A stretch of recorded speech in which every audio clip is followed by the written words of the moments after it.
Y'all. Okay, I am back and right quickly I'm going to do my healthy hair tips video on Big Chop. The way I'm gonna do this is I'm gonna talk about my experience with it and then I'll give kind of like tips. So I transitioned from February to July 14th of 2012. So after 6 months of transitioning, I did the Big Chop and I had about this much length after it shrunk. Of course, blown out, it was a little bit longer, but as far as an afro, I mean, it was tiny. I was super duper scared, but I was tired of doing the two length thing. Like I was tired of trying to match either my curly to my straight or my straight to my curly. I was tired of the tangling up when it was washing. I was tired of the split ends. I was not used to taking care of transition hair, which I've gotten better at because I am a hairstylist and people do come to me with transition hair, and I've learned some things that I would have done better back then. But that was my first experience with transition hair was on myself, which is great because I use myself as the dummy. So now I'm doing a lot of natural clients, transitioning clients, people who are thinking about going natural, and I know how to care for their hair. So that's what I suggest as far as how long to go. 6 to 9 months transitioning without a relaxer is long enough unless you're just a scared cat. If you go longer than that, you're gonna get to the point where you're gonna want to relax your hair again. Um, those straight ends just hold your hair back so much. Like you don't get to see as much growth in as much time. Um, your hair doesn't grow as fast because it has that relaxed hair that's kind of holding your natural hair back from just taking off. So I say a big chop within the first 6 to 9 months of transitioning is the best. That does not work for everybody. Some people can transition until they have almost nothing left and just clip a little bit at a time. Kudos to you because I think those girls are the strongest. Us that are brave to big chop, we're brave too. Like we're strong too. With those girls who can go a year or more with those raggedy relaxed ends on their hair, like awesomeness. Like I commend you. And then you can actually take care of it. Good job. But most of us can't. Most of us don't have the time. It's a lot easier to deal with one type of hair. So that's just what I suggest. And that was my big chop. After 6 months, I cut it all off, and I had a baby fro forever till it started growing. So, my hair type, I have about 3 different hair types, and I don't dwell on them because I don't think hair types matter as far as getting your hair done. Of course, it matters in how the outlook is gonna go, but every hair type can do everything. It's just gonna look differently. In the top of my hair, I have a lot looser curl. I don't know if you guys can see that. This is probably about a 3C in the top. In the back, I have a little tighter, and it's about a 4C.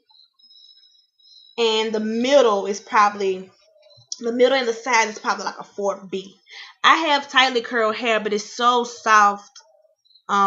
It doesn't take much to kind of get it to look like a different type as far as twist outs and stuff like that. So a lot of people be fooled when I do my flat twist out. They think I have these big pretty ringlets, but that is not my hair type. This is actually probably the most natural state you're gonna see my hair in. And I mean I like my fro, but who don't like a cute twist out? Like, you know. Anyways, type. You can go anywhere, Google it, and look and find your type. If you're natural, you're natural. You tightly curl, loosely curl, whatever. Your hair can be done in a certain style. It just won't look like a 2A twist out. I mean, a 2B twist out and a 4B twist out will look completely different because they have different types of hair. But it'll be beautiful on both of them if it's done correctly. So I don't dwell on hair types. That's not my cup of tea. I just say let's just do it and see how it turns out. But that's just me. Some people like to just do styles that they see on YouTube that same type of hair was done on them, which is fine.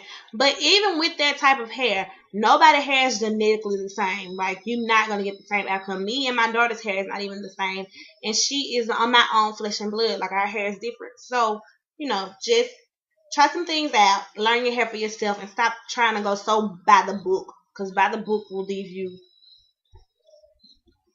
mad. Because, like, you'll be trying to figure out why your hair ain't turning out like such and such, because such and such got the same type of hair as you, but y'all are genetically different. So don't sweat it. Just do your hair, love your hair, and keep it moving. Next, retaining length. How I retain length. There's a lot of different ways that I retain length. The main thing is getting my ends clipped. That sounds redundant. Like, that sounds like, why would cutting your hair help you retain length? But it actually does, because if you clip your ends and keep them from breaking up and clipping just a little bit that you get of breakage or rummage or roughage, whatever you want to call it, before it gets longer, because it's not, split ends don't get longer the long way. They don't grow. They split up your hair. So if you clip a little bit when you first see them, you will retain a lot of length because they won't split up into your healthy hair. So that's the first way. I get my ends clipped 2 or 3 times a year, just depending on what my ends are looking like. I did just a smile dusting before my birthday because I was straightening out my hair a little bit for my birthday. But usually good. But it just depends on your hair. If you have a ton of split ends and you don't want to do it all at once, you might want to do it every 6 weeks until you get a completely healthy head of hair. And then whenever you see it getting kind of rough, chop it off. Just get rid of it. If you can put your hair like this and see your hand through your hair, like, you can't really tell right now because my hair is in its afro state. But if I could do this and see my hair on the other side, my hand on the other side, that hair needs to be cut off. If I can see through your ends, stop. Cut it off. Don't hold on to them strings because you're only hurting your hair. Cut them off.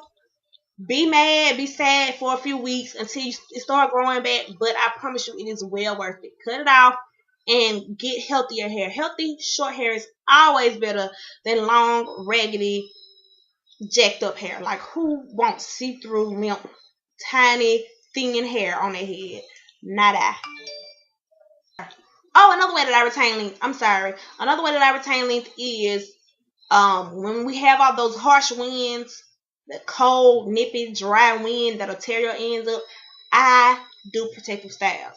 Whether it's braids, a whole braid, 2 braids, tucking the ends of my puff, twist, a faux puff, whatever. I make sure that my ends are put away so that wind does not break them, because that is not a myth. It happens. I've seen it happen. That wind will tear your ends up. So yeah. Retaining moisture. Retaining moisture is a big one. I apply some type of moisture whenever I see I need it. Like, I mean, that's kind of not a dumb question. It's not a dumb question at all. But just whenever you see your hair getting dry, use whatever moisturizer you desire and put on your hair. If you don't mind messing up whatever style you have, get you a spray spritzer every morning with a little water. I mean, it's like a water bottle like this, and just spray you a little, a little moisture. Spray a little water in your hair, get your moisturizer, and put that moisturizer in it while it's wet, because it does soak in there better. If you don't like using that, use some daily oils or something. Another good tip: if you're using all of these natural oils and you don't see them doing anything for your hair is still dry on the ends, you may need to clip those. If they just won't hold any, like the very end, if they just won't hold anything, clip them. But another tip is, and y'all probably gonna laugh at me, but apply your oil to your scalp, not your hair ends, because sometimes our natural hair is so healthy and so coarse and so thick and just full of life that it does not, like, you can't put stuff in it good. Hair that's been chemically treated, or hair that's how can I say, or hair that's kind of damaged, has low porosity, so things go in it a lot easier than hair that's super healthy and sealed and the cuticle super tight, so things don't go in it as good. So putting it on your scalp and letting it go through your hair as it gets older is a good way. So just putting your oils to your scalp may be better than putting it on your hair. So just try that out. Maybe you have super healthy, high, like porosity hair, and it just won't take stuff in as good as the hair that doesn't have as much um cuticle shaft left on it, if that makes any sense. So if you see that you're using all of this stuff and your hair is just still super dry, first make sure your ends don't need to be clipped. And then after that, if that's not it, try using your oils to your scalp once a week, maybe on just your wash day, and just see how that goes. Because from being, from day to day, those oils will move down your hair shaft and it might help. So try that out to retain moisture. Also seal your hair at night. By sealing, I mean putting oils or moisturizer or whatever on your hair before you tie it up. Maybe putting it in braids or twist, and then putting your scarf or your bonnet on at night. That way, when you get up in the morning, you won't have to really do anything but go. That way, you won't have to use so much products in the morning, especially if it's cold. You don't want to be spritzing your hair in the mornings when it's cold. So maybe sealing at night will help you guys also. So color care is different for everybody. Once you bleach your hair is chemically treated a little bit, which mine is. I did bleach the ends a little bit so that I could put this rinse on my hair to get this look that I got. And just make sure that it's moisturized.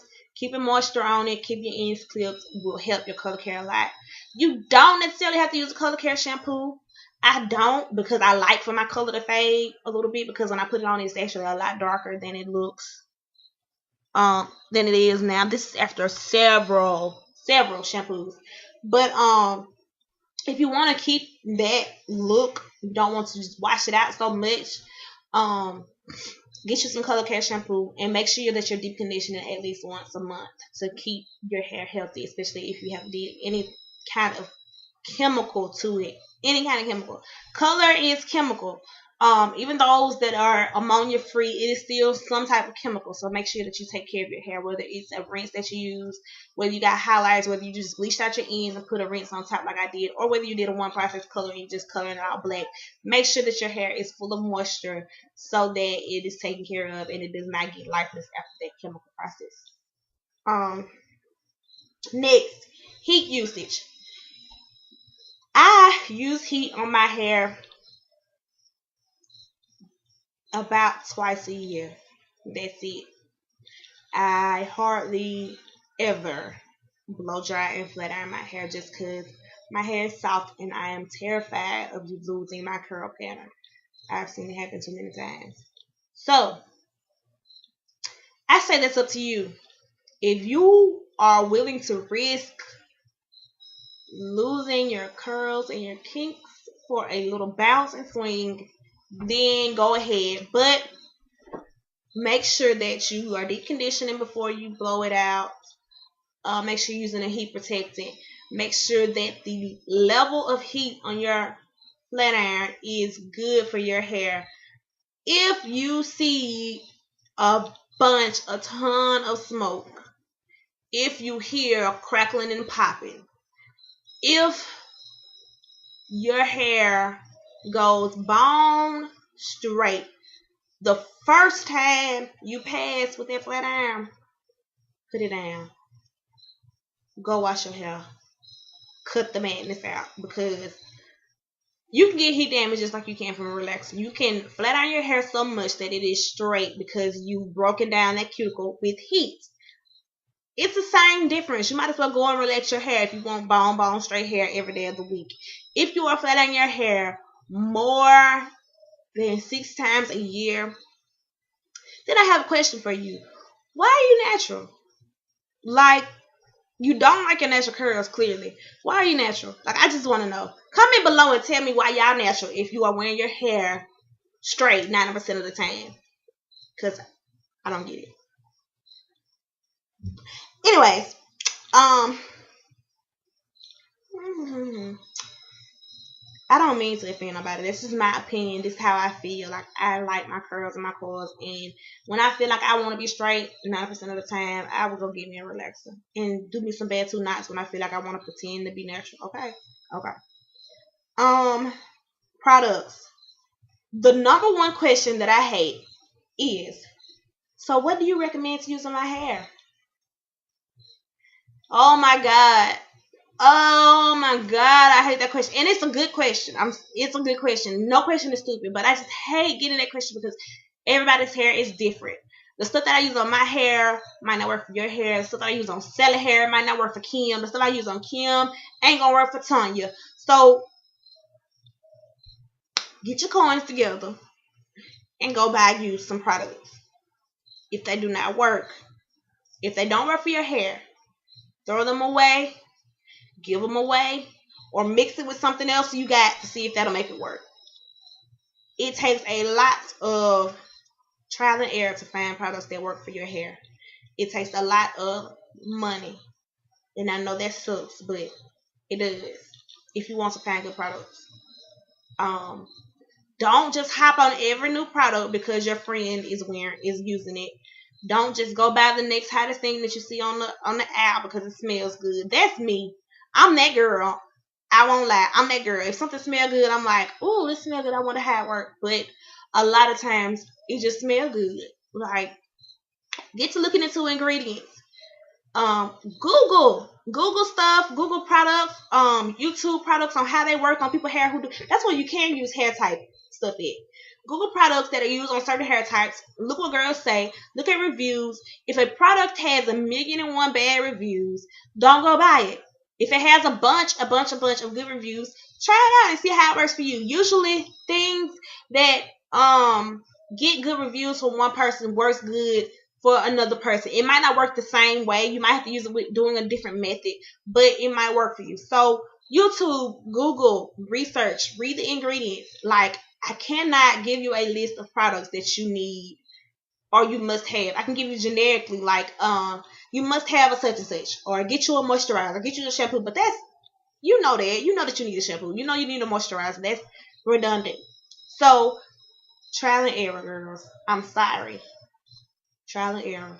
If you have to kind of pace yourself as far as money, buy one product a month, and if you see something that works for you, even if it just works a little bit, keep using it. That's another problem. A lot of girls want to buy these conditioners or the shampoo, and if they don't work the first time or they don't see this big miraculous difference in their hair after the first time they use it, they want to go throw it away or give it away. But baby, ain't no miracles on the shelf. If they was, they wouldn't be on the shelf. Okay, so use that product, use it more than once, and get an honest review in your head about it. Like, honestly, did this work for me after you use it a few times? Don't just use something one time and feel like your hair is going to be silky smooth, ringlet curls the first time you use it. Like, your hair has to get used to stuff just like your body does. Just like if you were taking vitamins, your body does not instantly become healthier or instantly gets more energy from the vitamins. You have to kind of get in your system for a little while. So think about it that way. Trial and error, it'll work out. I wash my hair once a week. If I'm lazy, it's once every other week. So at least twice a month, but usually 4 times a month. Um, I do co-washes sometimes when I'm just trying to change my style in the middle. I don't consider that a wash because the co-wash is actually just a conditioner that you run through your hair to get it wet and kind of get a little bit of the oil out and kind of revive your hair. It does not get it squeaky clean. It does not remove all of the dirt and stuff from your hair. So I don't consider that a wash. I do co-wash every blue moon. Like, I don't co-wash every month because usually I'm washing once a week. But if I go 2 weeks and I haven't, what the hell, and I haven't and I haven't washed it, I do a co-wash in between just to kind of revive my style. I say that everybody should at least wash every 2 weeks. If you're going longer than that, then you're pretty nasty. Um, unless your twist status is thebum.com, girl, and it's wet and it's lasting that long. If it is, kudos to you. Put your tip down below how you getting your hair to last that long. Okay. Um, that's about it that I have on washing. Get you a good moisturizing shampoo. Um, wash with warm to hot water. Cold water is not. Cool water is not. Lukewarm water is not going to get your hair clean. So use warm to hot water to wash your hair. Which gets me to conditioning. I condition every time I wash my hair, whether it's an instant conditioner, a leave-in, or a deep. Sometimes I do all three. That is a lot. I did all three a lot in the winter because my hair was just so dry. But you don't have to do a lot. You don't have to do all three all the time. Usually, sometimes lately I've been doing just the leave-in. Instant conditioners are really just detanglers. So, I'll do an instant and comb through it, rinse it out, and then I just do my leave-in. I do a deep conditioner at least once a month. That's at least. Usually like maybe twice if I've seen a lot of dryness or my ends have started looking a little rough. I'll do two. Or like I did last week, excuse me, when I straightened it, I use my deep conditioner the next time I wash it. So yeah. And when you do condition your hair, whether it's the instant or the deep, rinse it out with cool to cold water. No, you probably can't stand cold, but at least cool. What this does is, because the hot water cleans your hair so good, it does that when you shampoo your hair with the hot water. The hot water opens up your cuticles and it lets all of the dirt and oils and everything out.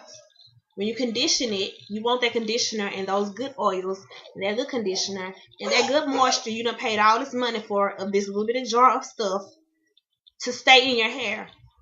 At least until the next time you wash it, right? So, you're going to do the opposite. You're going to use cool water to lock in that conditioner. And basically, it makes your hair do like that. So, it smooths down the cuticle and locks in all that moisture you paid that good money for. So, cool water when you condition. Cool water. I promise you'll be able to tell the difference. Like if you have been washing out your conditioner and trying to figure out why your hair is still hard and dry or whatever, try cool water. I promise it works. Next. La la la la la la la. Taking care of your edges. This one was a biggie for me when I first became natural because I was wanting to pull my hair up in my high puff super duper tight every time. And so I caught a lot of slack right here on my edges. I did not lose them completely, but I could tell that they were thinning. And I already have cowlicks. So the last thing I need is to be bald and have cowlicks. Okay. So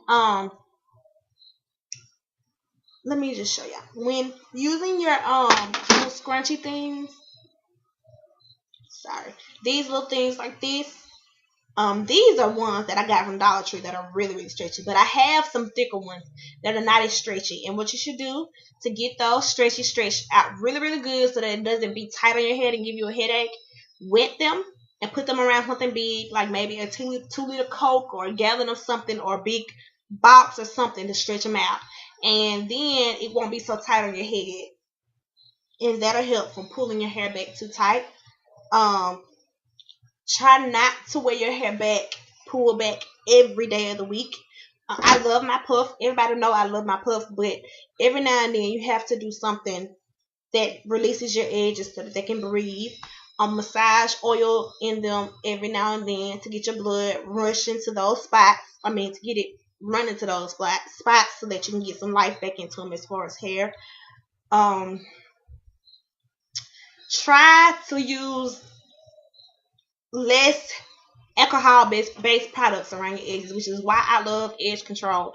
A lot of edge controls do not include alcohol, and alcohol is drying, and we know that dryness does cause breakage. So, try not to use alcohol-based products as far as like gel and stuff like that right on your edges. Use more moisturizing stuff on your edges.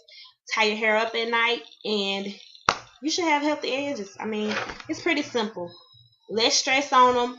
Moisturize them, let them free every now and then, and take care of your edges. Next,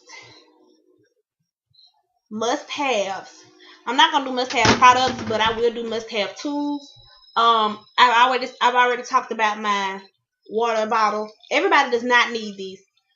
Some girls can retain their moisture without using a water bottle at all. But if you do see when you need one sometimes, especially when you're wearing a puff or weighing it down like this. Sometimes you just need a little spritz of water just to kind of juice your hair back up. So a water bottle. You can get them anywhere, Dollar Tree, Dollar Store, hair store, whatever. A detangling brush. I got this one from, it's nasty, sorry. I got this one from my local hair supply store, beauty supply store.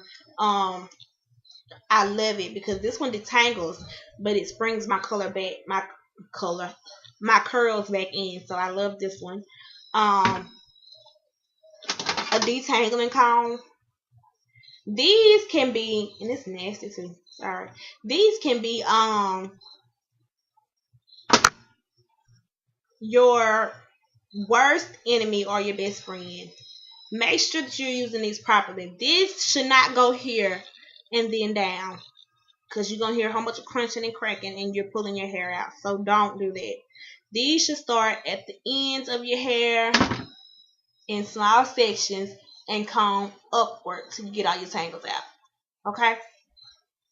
And a powder brush. I just say this for whatever, like maybe if you're doing different styling. And a smoothing brush is also a must-have if you're doing like a mohawk or you're pushing something backwards and you want to be kind of smooth on the side. So, a bunch of brushes, a lot of detangling combs, and moisturizer. And another thing, I will do one product, and it's not this particular one because you can use different ones, but a leave-in conditioner is always good. So those are my must-haves. Those are what I must have in my car. Headed to bed. I usually, if I'm wearing my hair like this, I use my bonnet. If I am wearing it up in a puff, I use a scarf around my smooth part and then a bonnet on the rest of it. If I'm wearing a twist out, I do the same thing as with my puff, except I don't use a scrunchy thing on it. I will just smooth all of my curls up that I've done with my twist out like that, tie it up around here, and then use a bonnet. That way, and that's called the pineapple method. And that way, when I take it down, my curls can just fall back into place. Always go to bed with something on your head. I'm busy too. Like I have a lot going on too. A lot of times I don't wrap my hair. I forget to, but when I do, I sleep on a silk pillowcase because you do not want that cotton up against your natural hair because it's gonna dry it out. It's gonna rough up against it. It's gonna break it. It's gonna tangle it up, and it's gonna help you to sweat and match your hair up even worse. So if you don't have a scarf or a bonnet or both on your head, at least sleep on a silk pillowcase. You've probably heard that a million times. Let's see. Last but not least is how I achieved my birthday look. If you follow me on Instagram, you saw that my hair was blown out for my birthday. I did wear it down, and my length was surprisingly longer than I thought. My hair is actually past my shoulders, probably like right under my shoulders, like right past them. I'm hoping that by my 2 year, I'll be closer to my bra strap. But right now, it's like midway to my bra strap. Anyway, you would not know that from looking at my puff, but yeah, it is getting pretty long. Anyways, how I achieved my birthday look is I roller set my hair. Yes, I did a roller set on my natural hair. I used tons of foaming wrap lotion. I used the hard foaming wrap lotion from Care Care. I used sections the same width as the rollers. I used red and purple rollers. And what I did was I smoothed. Where did that brush go? That detangling brush that I had. Anyways, I used that detangling brush. It fell. That detangling brush, it detangled every section really, really good. Then I used a rat tail comb and smoothed it out even more with that foam and wrap lotion on it. And I rolled it on a big roller. I set it in a dryer for 2 hours. I kid you not, 2 hours, and it was super duper dry. I could have got out from under there 30 minutes early, but I did not. But anyways, after I dried, I took out the rollers, and each section that was on a roller, not those little bitty sections that you usually take when you're flattening your hair, but each section that was under the rollers, I flat ironed. I did not pass more than twice on each section because I did not want bone straight hair. I wanted big and thick, and I did not want to use too much heat on it. I used a heat protector, and I also used a silk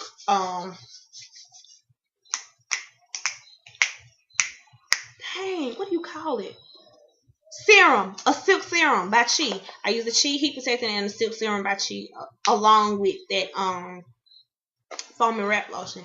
And after I flat iron each section, I put some more silk in my hair and I wrapped it and I got back under the dryer to give it more of a puff, like a voluptuous look. And then every night for a week, I just wrapped it at night. And whenever I needed a little more moisture, I might put a moisturizer or that cheese silk on it and wrapped it. And that was about it. I did not. That's another thing because my texture is a lot curl, like less curl right here in the top. Those rollers that I use in the top, I use the biggest rollers there for my bang because I had that little side swoop thing going on. I did not flatten those because the roller smoothed it out pretty good because it's a lot less curlier than the rest of my hair. So I did not use it right on the top because I did not want to do heat damage to that hair because if I did, it would be straight. So that is all I have for my healthy hair tips. Hopefully it works for you. Remember that everybody's hair is differently. Your hair journey will not be the same as mine.